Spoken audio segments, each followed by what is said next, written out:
The silence after the applause of your career ends can be deafening. You move from a life filled with colleagues, meetings, and shared purpose into a wide-open space where, for many, the most unexpected challenge is loneliness. It's not just about missing people, it's that deep feeling of disconnection that can quietly steal the joy from your golden years. But here's the good news: this isn't permanent. It's simply a transition. And inside this new phase lie 7 small, powerful habits that can completely change how you experience each day. These are the same habits, experts, and those who've truly thrived after 60 use to build a life that's richer, more connected, and deeply fulfilling. And make sure you stay till the end, because the last habit, it's the one most people never even think about. So, let's dive in. The first small habit is something I call the 5-minute proactive hello. When people retire, they often stop inviting and start waiting. Waiting for the phone to ring, waiting for the kids to call, waiting for an invitation. That quiet waiting slowly kills connection. So instead, take just 5 minutes every morning to reach out to someone. Send a quick text, an email, or make a short call. Don't ask for anything, just share a thought, a memory, or ask how their day's going. That small daily gesture keeps you on people's radar and reminds them that you care. And suddenly, you're not waiting to be included anymore, you're the one creating connection. The next habit is what I call the rule of third spaces. Your home is your first space.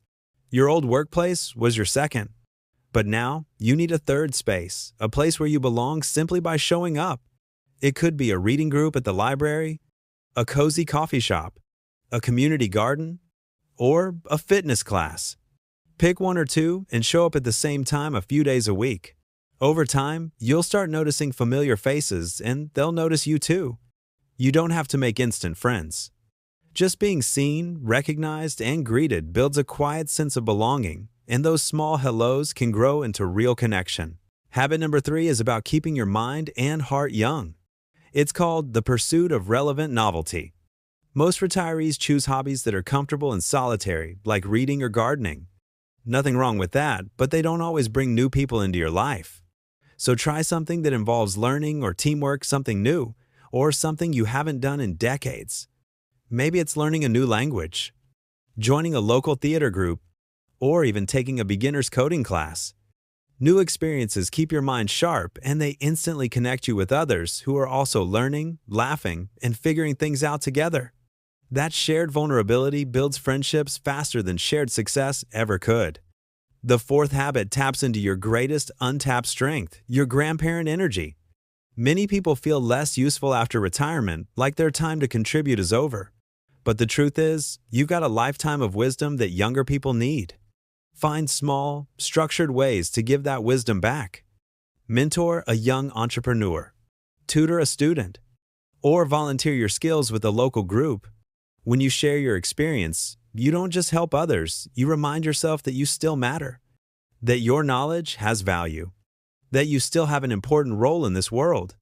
That feeling reignites your purpose and attracts genuine, meaningful connections. Habit 5 brings your attention back to the world around you, the daily walk for observation.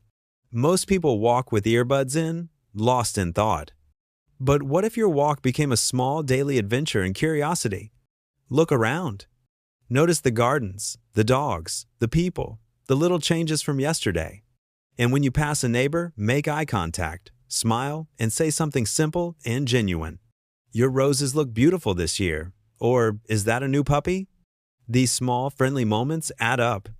They make you part of the rhythm of your neighborhood and slowly turn strangers into familiar faces. Habit 6 focuses on your digital life, choosing connection over scrolling. Social media can promise connection but often leaves us feeling left out, like we're watching everyone else's highlight reel. So here's a simple shift. For every few minutes you spend scrolling, spend a couple of minutes actually connecting. Send a memory photo to an old friend. Leave a thoughtful comment on your family's posts. Write a short message just to check in. Turning your screen time into connection time changes everything. You stop feeling like a spectator and start becoming part of the story again. And finally, habit 7. Maybe the hardest and the most healing of all. Forgive your past social flaws. So many people want to reconnect, but stop themselves because of old awkwardness or unfinished business. Maybe there were misunderstandings, hurt feelings, or just years that slipped away. But carrying that baggage only keeps you stuck. Let it go. Forgive yourself. And reach out anyway with something as simple as, "It's been too long. How have you been?" That small moment of courage clears emotional space and invites real, fresh connection back into your life. Loneliness isn't something you fix with one big change. It's something you heal with small, consistent choices. These 7 habits don't just help you meet more people, they help you become more open, curious, and alive in your own world. They take so little time, yet they give so much in return: joy, meaning, and connection. Because the real danger after retirement isn't running out of money, it's running out of purpose and connection. So share this message with someone who needs it, maybe a friend or family member who's recently retired or struggling with that same quiet loneliness. And if you have a small habit that's helped you feel more connected, share it in the comments. Your story could be exactly what someone else needs to hear.